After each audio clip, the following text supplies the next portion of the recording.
Ladies and gentlemen, boys and girls, children of all ages, welcome back to 475 podcasts of the Wrestle Club. So exhausted. Because I've done all of them back to back. That's what you don't realize. I never sleep. Look at this face. Look at it. Oh, WWE Hell in a Cell, as if you hadn't already worked that out. I'm very excited to talk about this. And of course, I am Aaron Nix. Joining me on this podcast, which is your last bastion of hope for honesty and hot takes and opinions, is, of course, the Duke of Diabetes, the Maple Leaf Magician, the Oscar-worthy Ontarian. He's got 4 times the mic skill of Kenny Omega, and he's got a 4th of the insulin, and ultimately, he's got enough to survive, and I'm very thankful for that, because he is my supreme, premier, masterful co-host from Canada, the North's mighty representation, Kyle Wilkinson. These introductions are getting so grandiose, so I don't know if I can follow it up. I don't know if I can live up to the hype. I'm trying to get it to the level of Kenny Omega on AEW Dynamite last week, to that point where it's about 20 minutes long. Oh, but that was bad. But yours is good, so I accept it. I'm exactly. He's bad. You're good. I'm really pushing the angle that you're better than Kenny Omega, because in my opinion, you are in every sense. That's going to trigger so many people that probably don't actually care.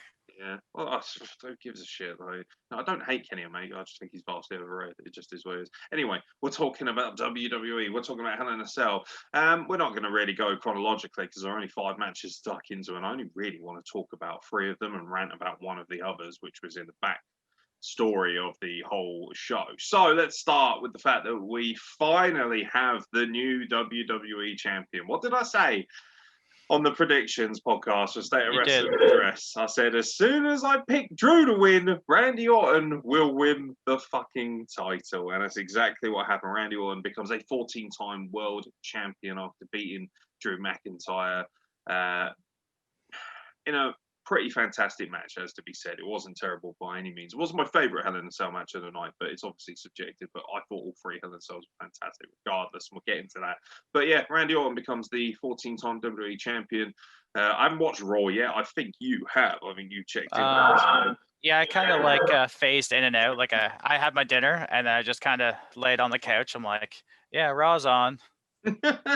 Like a big meaty armadillo. I assume armadillos lay on sofas and watch wrestling. I would also agree with that. Yeah, why not? That's scientific facts. David Amber will back me up. He won't, but whatever. But yeah, Randy Orton, 14-time WWE champion. Are we sad that Drew's no longer champion, or do you think now's the right time to pull the trigger on Randy Orton becoming champion again? For me, this one is hard because Randy already lost twice, in the ambulance match, decisive fashion. Obviously, the match at SummerSlam, it was a roll-up. So it's weird. I understand Randy's been in this match 4 or 5 times. A Hell in a Cell match. This was Drew's first time, so I understand that. But it's still a little weird to me. But I mean, we've said it 100 times on this show. Orton's on the run of his career right now. I think he deserves this, which is weird to say, because we always Randy Orton at the top of the card. Wow, it's like 2009 with John Cena all over again. Yeah, I saw some people whinging about it, and I thought, to be fair, if you're going to put it on him, it is, he is in kind of the hottest streak of his career since he was young. Exactly. He's doing incredible work. Maybe we're going to get, he'll probably hold the title to Mania, maybe, or whenever Edge can come back. Though I don't think that feud needs the WWE Championship. It's the same concept as Goldberg and Lesnar at WrestleMania 30. What was that? 33, I believe. I was going to say 33 when Goldberg beat KO at Fastlane for no reason. Yeah.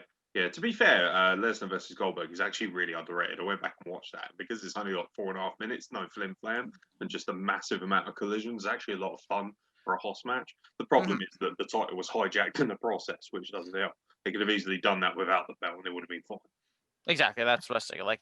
There's just no reason to put the belt on him. But for now, I'm actually pretty excited for Randy Orton to be champion. He's tied second all time now, just behind Cena and Flair, though I'm pretty sure Flair's had more than 16.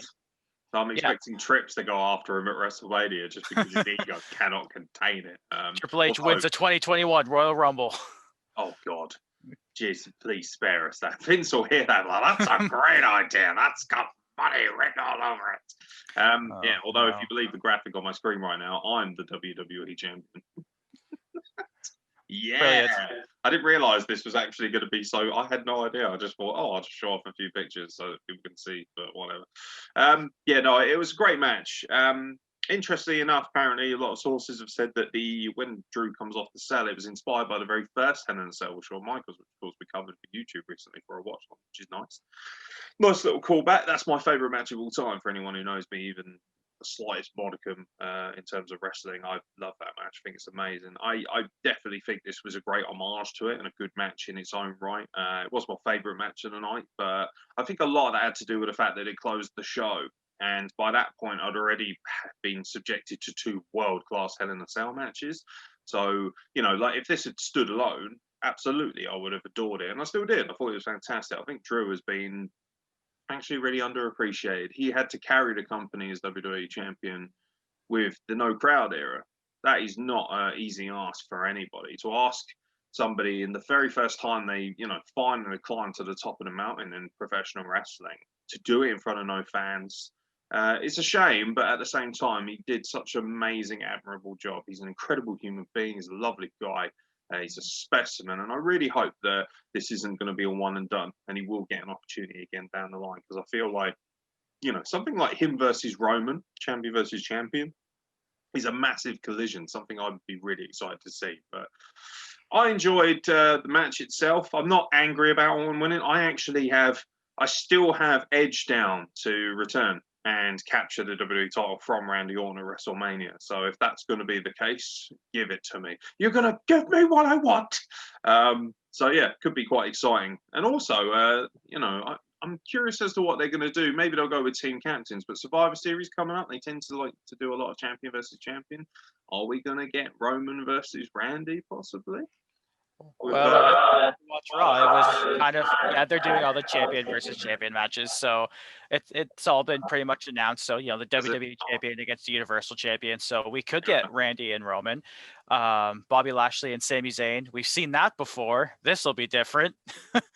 God, yeah, that's what else was there? Obviously, Street Profits against the New Day, which I think will be really fun. That could be a world-beating test. That was the match I asked for. I genuinely wanted that match. So for me, that's the match I'll be looking at. To be honest, even if you're not overly keen or you're not going to take it seriously, you can't really complain with like Roman versus Randy. It'll be fantastic. Like from an icon standpoint, and the tag team match will be amazing. It'd be interesting to see if NXT has a say or not. They haven't so far. Like they actually had qualifying matches on Raw to get on the Survivor Series men's team. Huh. The women, they're just like, nah, these women are on the team because women. Women, they don't need to work. Get on with it, love. It's like that classic WWE and Vince McMahon, but.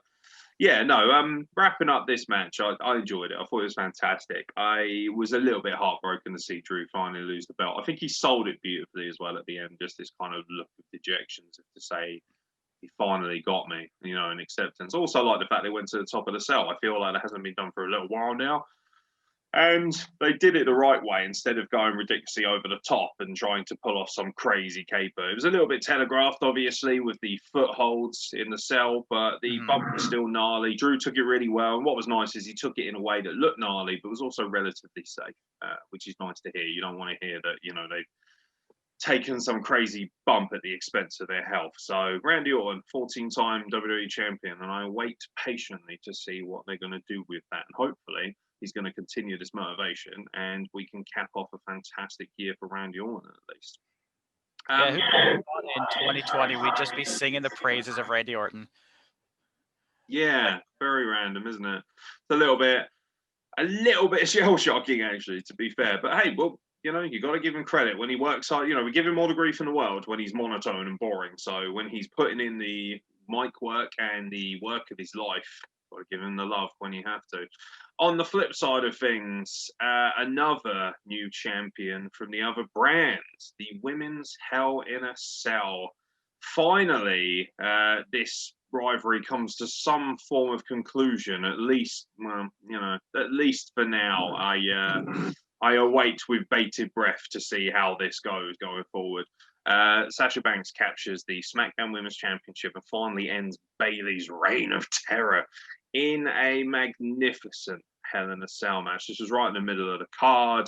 I think this was a excellent physical affair. What did you think about this? Because I think, if I'm right in saying, this was your favorite match of the evening. It was, and it's not just because I find Sasha Banks incredibly attractive in every possible sense, but Fair, just fair. the story that they've been telling for like the last 2 years. This has been the slowest of burns. First, it was gonna happen, and then they had counseling, and then they were gonna do it anyway, and then there was like an then like the inferred lesbian angle or something that happened for like a week. Because Sasha's like, "Oh, I love you," and people just went, "Oh my God, lesbians!" I'm like, Yeah, I tried that at Rose and Deville. yeah. But then, Tease. yeah, that's all it was. Yeah. Fucking tease. But now, Sasha finally wins, and it's Bayley's reign of 380 days, I think. Like, obviously over a year. Am I upset this kind of happened at a B-level pay-per-view and didn't get the big stage it deserves? Yeah, that was Yeah. kind of my point. But at the same time, it was a magnificent match. It was a Hell in a Cell match, which, if we remember right, before gimmick matches happened every month, this was the match to end a blood feud on. Really, like, this is where you go, the Devil's Playground, to just beat the holy shit out of each other. And this was a great way to end it, I guess. I don't know if Bayley will try and come back. They might have some rematches down the line, but I don't know. This was just, there were so many cool spots. These two work incredibly well together. We've known that since Brooklyn, 5 years, and now we got it on a big stage, Hell in a Cell.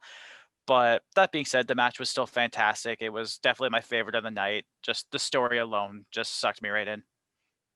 Yeah, I mean, this was the classic argument for what I've been saying, and I know you've hinted at as well. This insatiable saturation of gimmick pay-per-views. You give us a gimmick Hell in a Cell pay-per-view, and it waters down the premise of it because you know when to build for it. It isn't an organic thing, and this is the rivalry out of all of them that deserve to end in Hell in a Cell, but on the biggest stage. It should have been Hell in a Cell at WrestleMania. What a massive, massive moment that would have been. I think WWE almost, I'm getting a real kind of vibe that they've decided that because there are no fans, because we're in a COVID-19 era of wrestling, that each pay-per-view carries its own merit a lot more than it would do if we were just building towards major pay-per-views, because even SummerSlam wasn't that long by comparison. You think if there had been fans in there, they most definitely would have rinsed it for 7 or 8 hours. And they've got to keep the perspective and they've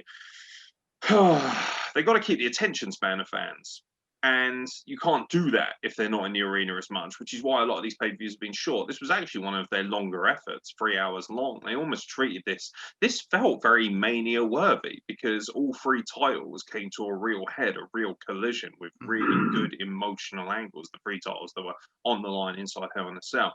I love this match. There are a couple of things that I nitpick at, which is, classic because I'm a big fat smart. But, there were a couple of times where I just thought, like, for instance, I thought the Meteora was a bit overkill at times. I think she used it 8 or 9 times by the end. And I get it. It's a highly effective move. But at the same time, is it if you need 9 of them? And also, it just made Bayley look like an absolute monster by the end because she needed so many Meteor. It was kind of like Lesnar and Reigns in Overdrive, where he just kept hitting him with the F5 and he refused to stay down, and the spears and the big down and all that kind of stuff. But overall, magnificent. The storytelling aspect, like you say, was phenomenal. The psychology between the 2 women, this was worthy of being inside Hell in a Cell.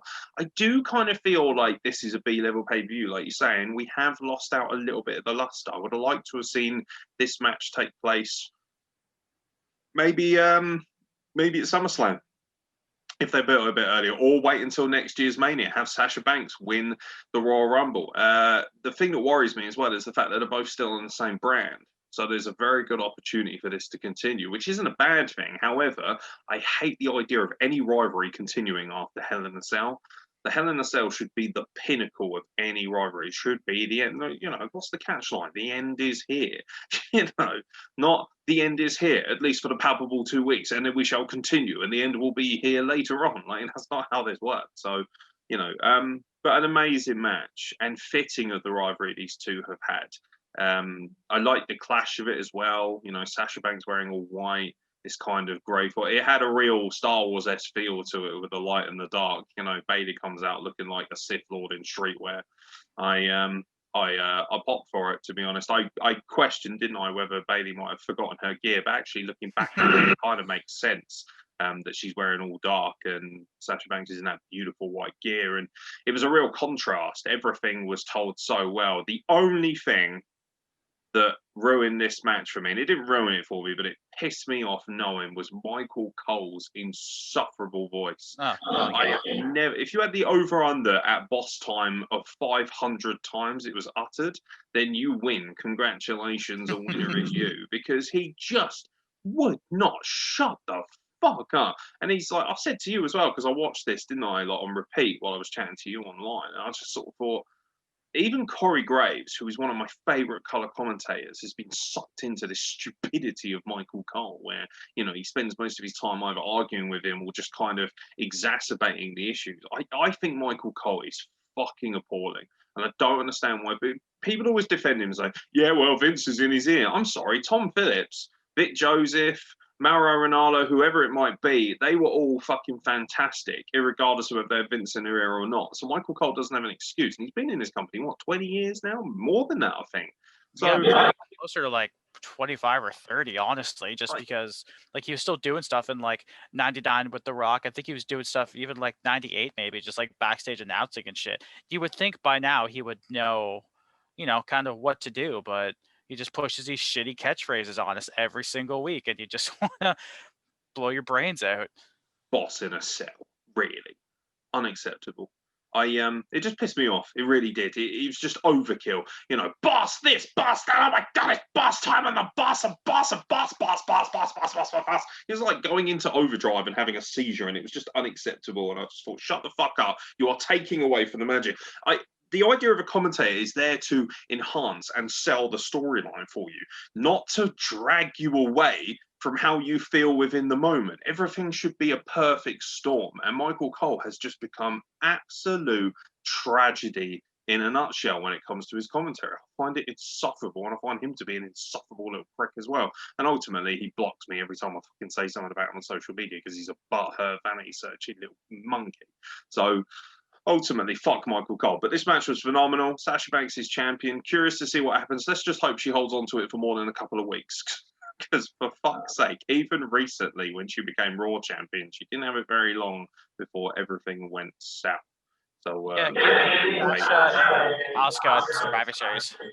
yeah, I'm a little bit disappointed that Io Shirai won't be interjected into that, at least not for now. And I think they're making a big mistake if they don't use NXT at Survivor Series, because last year's Survivor Series was one of my favorite in recent memory, particularly the modern era, I think, because of that injection. You know, getting that great moment with someone like Keith Lee and Roman Reigns, and, you know, seeing Shayna Baszler, you know, sort of really kind of rock up to the party and really make herself, you know, known to the main roster and things like that. They did a lot of great things building to that. And of course, we also got Adam Cole versus Pete Dunne sneakily snuck in there for the NXT title, and who's going to complain about that? So hopefully, because I really wanted the idea of maybe a returning Karrion Kross beating the shite out of like Randy Orton and Roman Reigns. I would have popped my tits off for that. But speaking of Roman Reigns, the Universal Championship was on the line again. Now, I said to you, didn't I, that this was the match that I was going to be emotionally invested in. I knew I was going to be angry. I knew I was going to be bitter.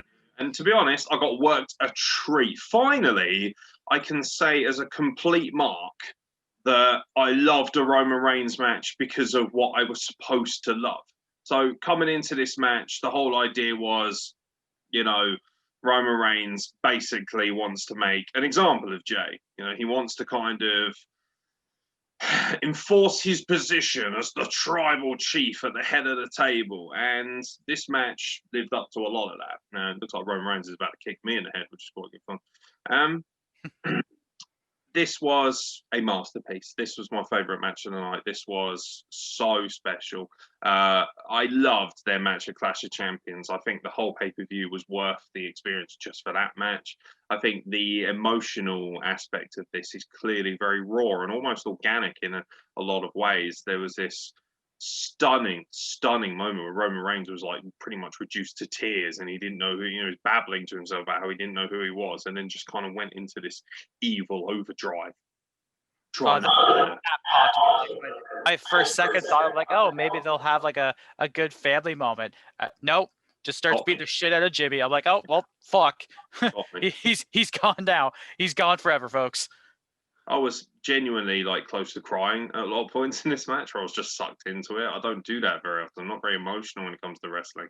And like when he was just consistently like that moment right there when he drop kicked the steel stairs into his head, but he still wouldn't say I quit, and he was just like screaming at him, and I was just like, I was literally like just babbling. I was like, please don't say I quit, Jay. I love you so much. Like the Usos are for me I think at this point now my favorite wrestlers probably of the modern era. I have loved their run ever since they turned heel and then just became de facto incredible kind of tweeners because of that. Their rivalry with the New Day, they had, for me, the second greatest Hell in a Cell of all time, in my opinion, that tag team title match with the New Day. I think that was a magical masterpiece of a Hell in a Cell. And, from my perspective at least, and with all things being subjective, had everything that I've ever wanted from a Hell in a Cell. And this right here, for me, jumps into the top three and is almost on a par with that as one of the all-time great Hell in a Cells, which is lovely to say because of the watered-down process of the gimmicks, and that you would think that you couldn't really consider any of these Hell in a Cells up there with Shawn Michaels or Mankind or whatever it might be, but these Hell in a Cells have actually been of the highest quality.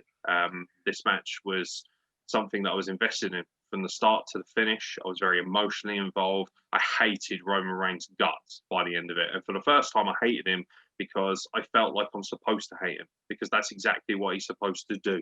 He came across as this masterful heel. His in-ring talking has been world-class in this rivalry. I cannot express how good he has been at making you feel, the way he just consistently berates and the way he's trying to kind of say, like, I'm the one putting food and say, why are you doing this? Just stay down. Why don't you quit? If you don't quit, I'm going to make this worse for you. I'm going to make this, darker for you. Even Paul Heyman at points really, he's kind of at ringside. He's superior for the cell, and he's like, this is, he's even saying like, this has gone too far. And Roman Reigns is like, you shut your mouth. This goes as far as I need it to go.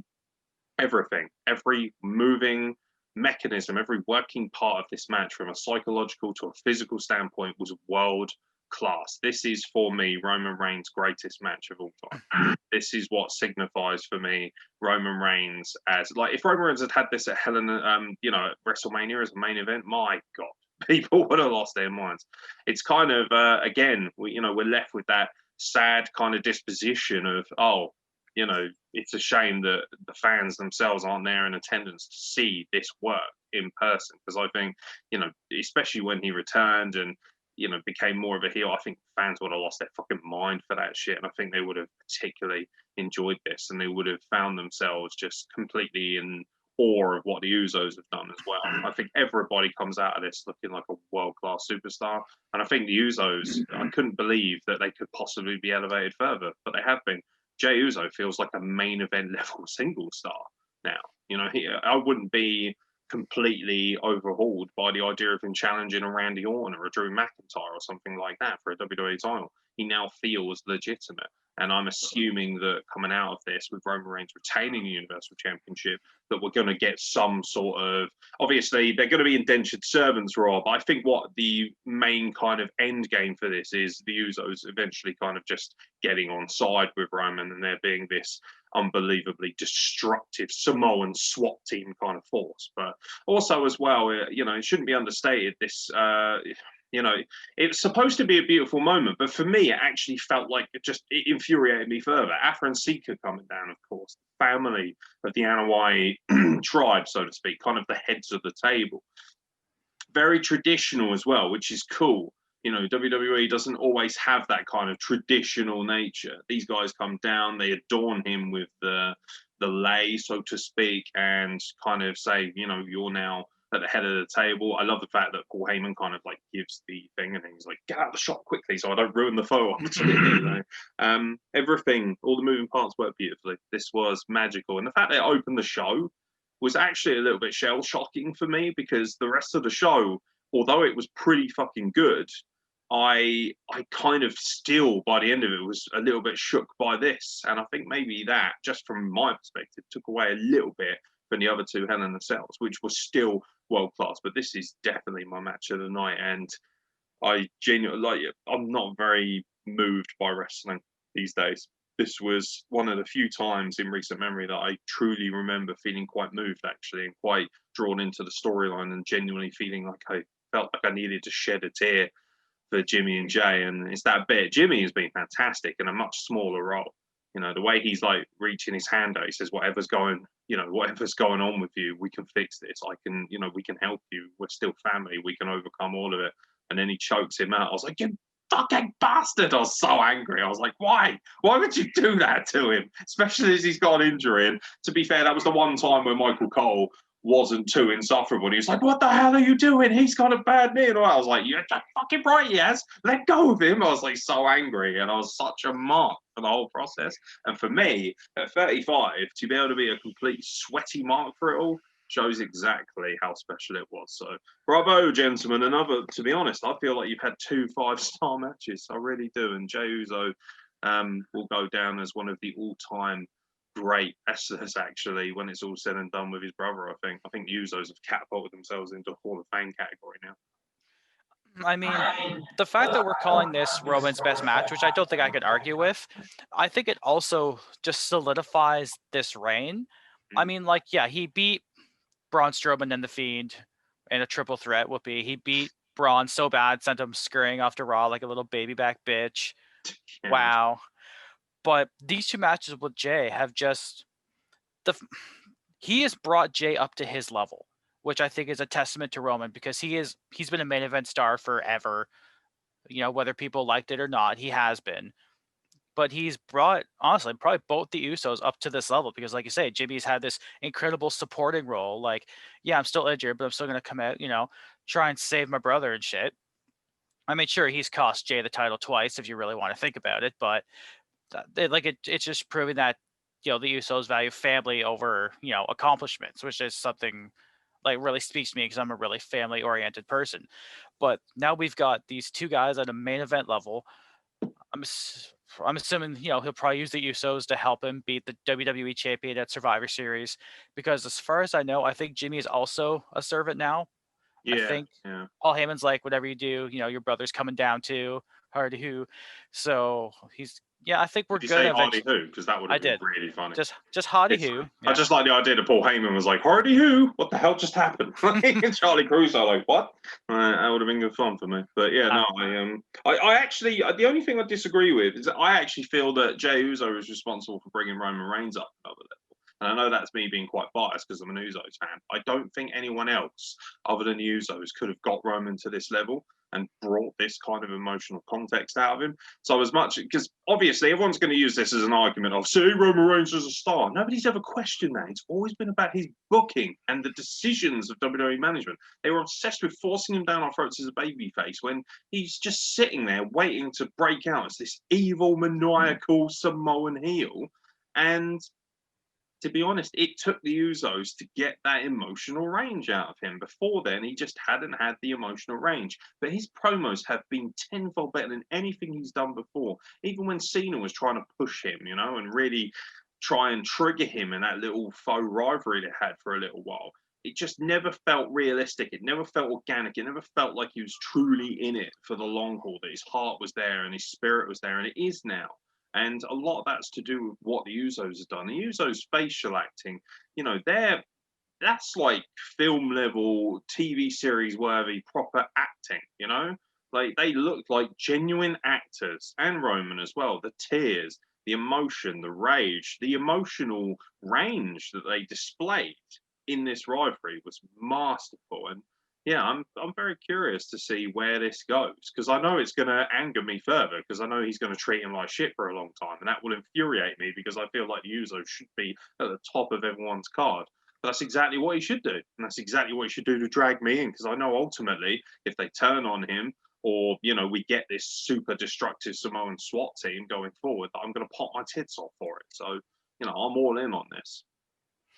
Yeah, I think family can obviously bring the best out of you. And these three gentlemen have just done fantastic things. I'm actually this is more reason to watch SmackDown, because I remember when we did the review of the draft, we're like, SmackDown got fucking shafted.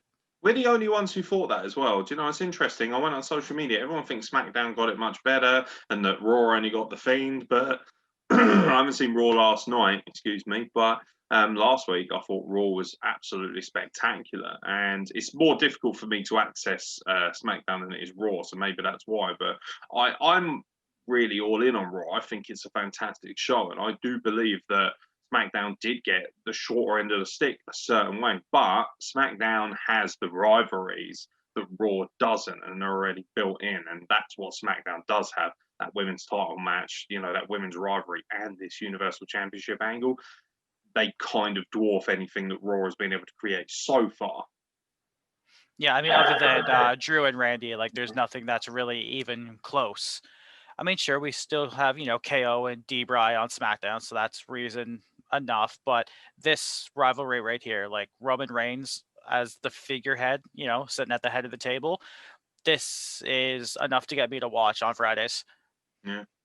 Yeah, no question. A masterful match. Look forward to seeing what it does going forward. The rest of it was just a bit of a mishmash, and I'll be honest with you, I didn't watch Elias versus Jeff Hardy. I pretty much blitzed through that. I'm told that Jeff Hardy won by DQ. I'm not interested in a match like that, or Elias won by DQ because Jeff Hardy hit him with a guitar. I don't care. You watched the whole pay-per-view, actually. Was there anything really worthy of note from that match? Just Elias shilling his album that came out yesterday. Like, that's about it. Like, I don't care. We all know that Jeff Hardy didn't run him over. Like, it just makes Elias look like kind of a fucking idiot a bit, doesn't it? Because it's like, yeah, it was a big white dude with red hair and a ginger beard. Oh, I wonder who that could be. Couldn't be the fella over there. No, heaven forbid, it's got to be this druggie, because we got to make sure he drinks and stuff. Yeah, right. Because he's a junkie. Do you know what? I haven't cared about Elias for the longest time. I don't get why everyone's so obsessed with him. They think I find him boring. I think he's a reasonably good entertainer to a certain extent. I think Elias's gimmick is 20 years too late. I think actually that's the biggest problem here. I think that he belongs in a different era. He belongs in like an NWA from back in the day or something like that, where it wasn't all about just being a world-class in-ring worker, because he's not a fantastic in-ring worker. He's okay. There's nothing wrong with his in-ring game. It's just tedious. I don't care. I really don't. I also don't care about Mustafa Ali being made to look like a total bitch. They've already kind of shit the bed, haven't they, with Retribution in the way that they kind of want them to feel. At one point, they felt like, until Mustafa Ali ironically tipped up, they felt like this dangerous, faction that could strike at any time. Now it's almost like the Hurt Business slap them around, and we had this kind of random impromptu match: Bobby Lashley versus, Slapnuts or Slapjack or whatever you fucking call him these days, like Aaron Cruise's favorite wrestler, like. And yeah, I don't care about that either. That was a pointless match. That could have easily been on a pre-show. I hear that apparently Drew Gulak and R-Truth was on the pre-show, which I've watched it now because I reckon that was hilariously good fun. But I don't care. I really don't care. And the more that they make Ali look like this whingy, insufferable twat who needs to keep running away, that it's ruining Retribution very quickly. And this could be argued to be one of their stronger rivalries if they do it properly, and something that people are going to be investing in on Raw. And ultimately, they're just having Ali keep running away like a little toolbox. And I don't like that, because I feel like he's got more to offer. And he's got way too many guys at his disposal to keep running away and keep getting slapped around by the Hurt Business, who I like as well. I like the Hurt Business. But, this needs more aggression and more emotional context. But I don't care. And I didn't care about the match either. Also, it was right after the main event, and it was right in between two world-class Hell in a Cell matches where nobody gives a shit. Everyone's sitting there going, this was solely there to warm you down a bit so you could then bring yourself back up for Drew McIntyre and Randy Orton. So I don't care. No, and I mean, once you watch Raw, you'll find out it's going to get worse. Oh, God. But I'll probably watch Raw after this, so I'll have it on in the background or something. But the only match that this one didn't matter. Elias and Jeff Hardy didn't matter. And Otis and The Miz. Called it months ago. You Called did. it Now, months ago. I told you, Tucky. I knew he was going to do something. I knew he was going to be a shitbag. yeah, But yeah, have at it, mate, because this is probably what I'm going to end the show on, is a monstrous rant about the failings of what has happened here with this rivalry. I should be happy that The Miz has the Money in the Bank briefcase. He's a brilliant talker.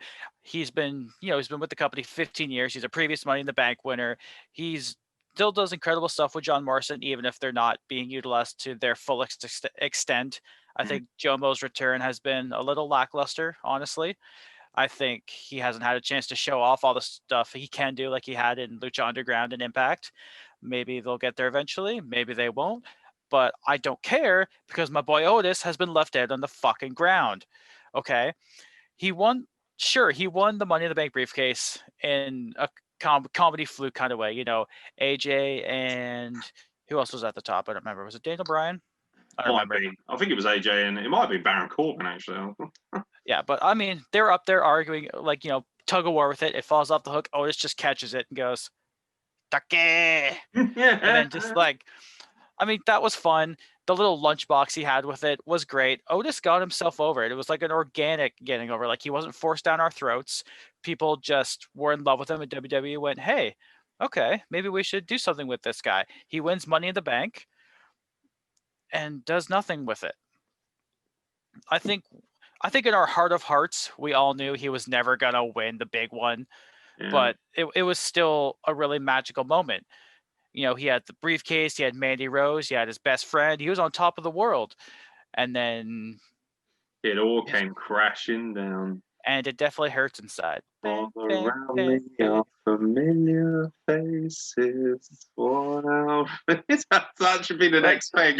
Tucky should just be Otis on the next episode of, like, I think he's on SmackDown, isn't he? Otis, like, he should just be sat there, like, just rocking back and forth, like, holding onto his little lunchbox. Like, yeah, get him singing in a boiler room, and then he goes crazy. We get like a mankind version of Otis. I think that could be hilarious. But this Tucker turn, honestly, does nothing. He's gonna do nothing. He's gonna get lost.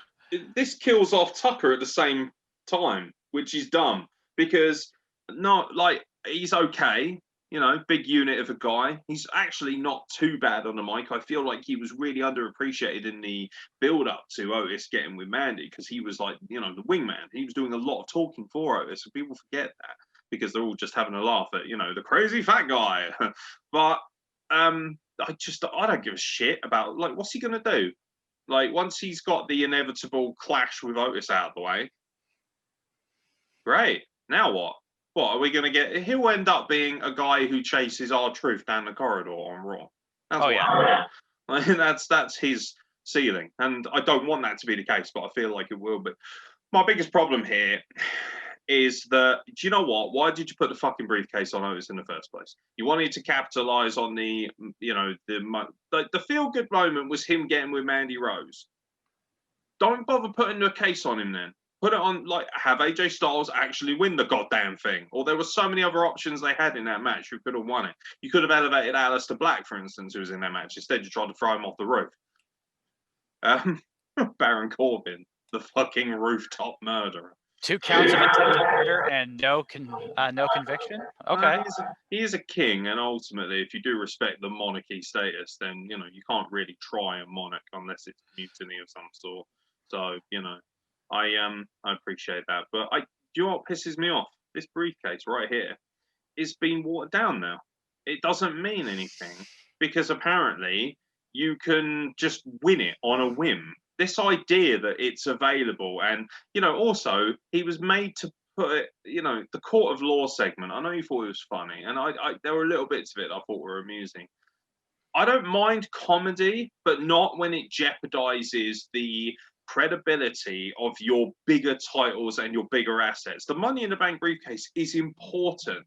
So having it as this hysterical prop for The Miz and John Morrison to, take away from Otis, putting it on him in the first place and not then giving him the opportunity to, at least cash it in, even if he loses, it's just fucking embarrassing. do you know what happened here? Vince McMahon noticed, he's funny, he's fat. That's funny. Put the briefcase on it. If he catches it, it'll be hilarious. It's such good shit. And then about 3 weeks later, he realized, oh, wait a minute. People like Otis shouldn't be with Mandy Rose. People like Otis shouldn't have friends. Vince probably sits there and goes, you're a fat piece of shit. I hate fat people. They're weak. They sneeze. I hate sneezing. You suck. I hate you, Otis. And now all of a sudden, Otis is getting buried. He's lost his tag partner. Great. That does nothing for either guy. Otis can kind of carry himself a little bit as a singles guy, a little bit more than Tucker, just because he has that kind of momentum from the fans behind him. The only way Otis will survive this is if we as fans ultimately rally around him like we did Daniel Bryan. That's the only way you're going to get something out of Otis, I think, going forward. It does nothing for him. Heavy Machinery is now gone. That's one less tag team. You know, Tucker is a heel. Who gives a shit after he's dealt with Otis? Mandy Rose will probably end up dumping Otis, which is pointless. They're both on a separate brand anyway. Otis is left alone. And unless he finds, I don't know, a new friend, like, for God's sake, you could have at least put him on Raw and have Tucky on SmackDown or something and have him, like, you know, you could have at least had him running around with R-Truth and Drew Gulak and Akira Tozawa. You can't tell me you wouldn't have at least found that amusing and funny, having Otis interjected in that. Dumpster dive for the belt, going, oh yeah. He just coming out of the dumpster going, oh yeah, with a 24/7 title. Like, it would have at least been funny and we would have at least found him charming.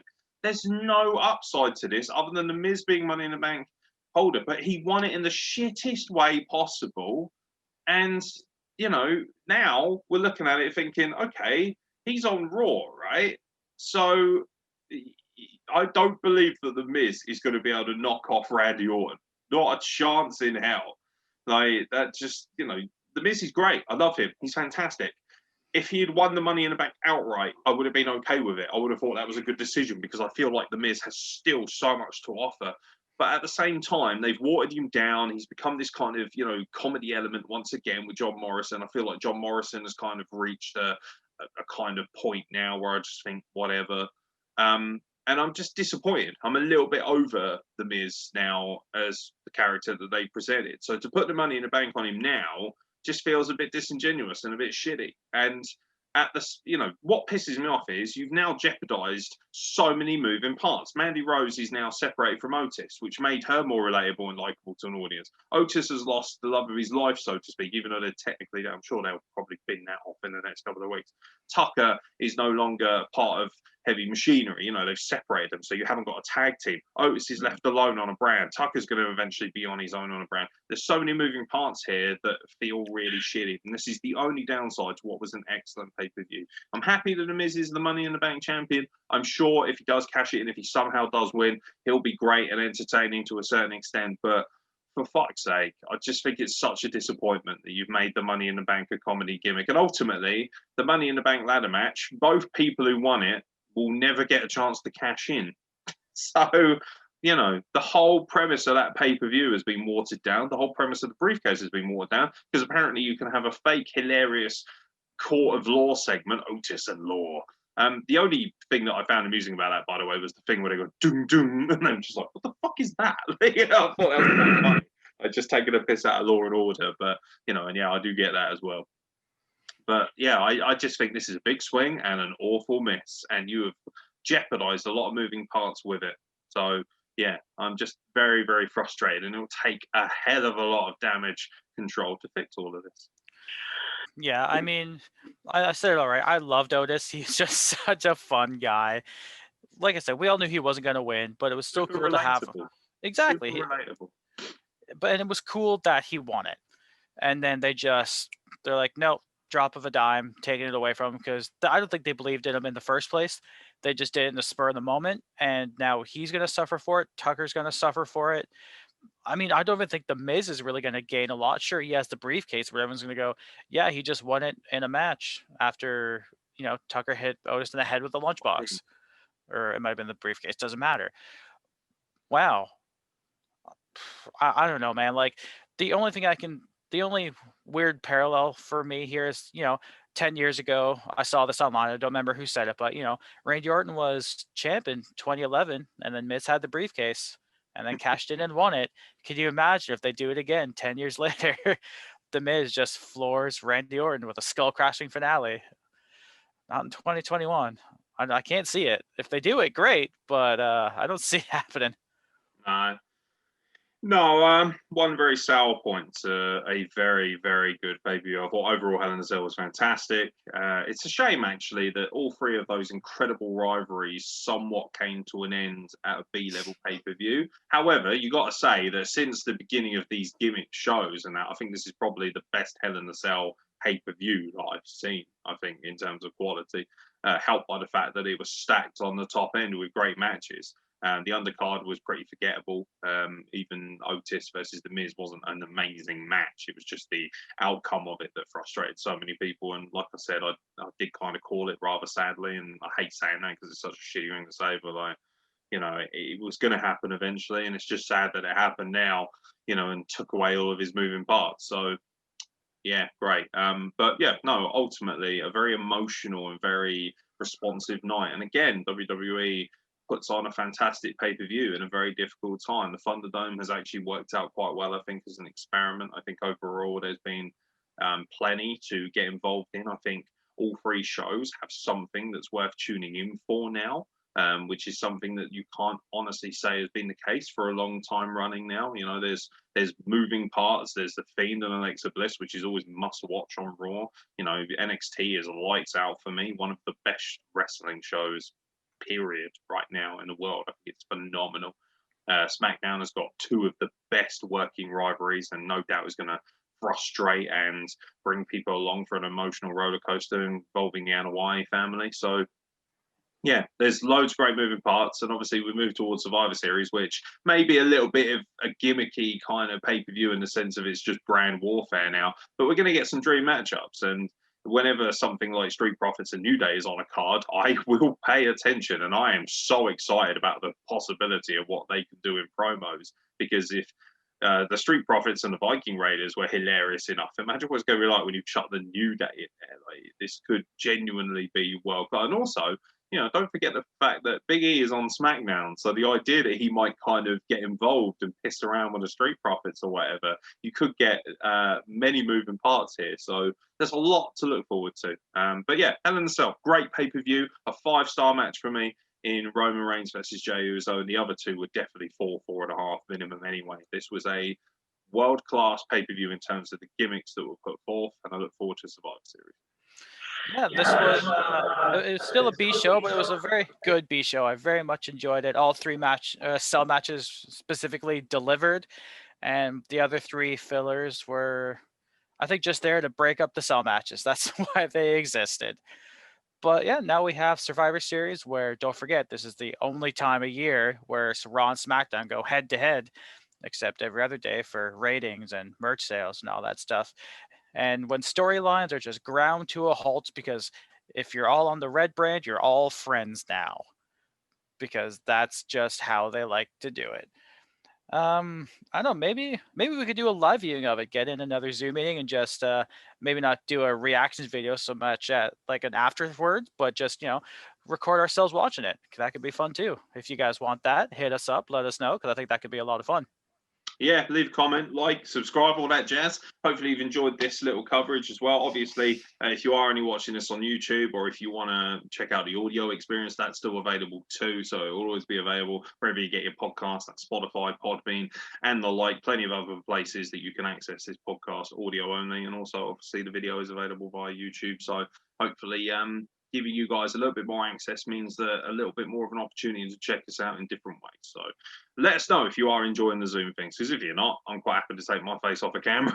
That doesn't really bother me, but obviously feedback is what we're up for. And obviously, if you've got any opinions on Hell in a Cell, the forthcoming shows, Impact, whatever it might be, let us know. And like Carl says, really good idea, maybe live streaming our watch-alongs and, letting people see what we think as well of the shows as we watch them. So the only way, really, for you guys to get all the content you want is by letting us know that you want it. Simple as that. But from myself, Aaron X, and from Carl Wilkinson, one or the other. But see, on my screen is that one, but I'm probably pointing the other way. Okay. But either way, from myself, Aaron X, and from Carl Wilkinson, thank you very much for joining us for our Hell in a Cell review. We'll be back very soon for more content from the Wrestle Plug.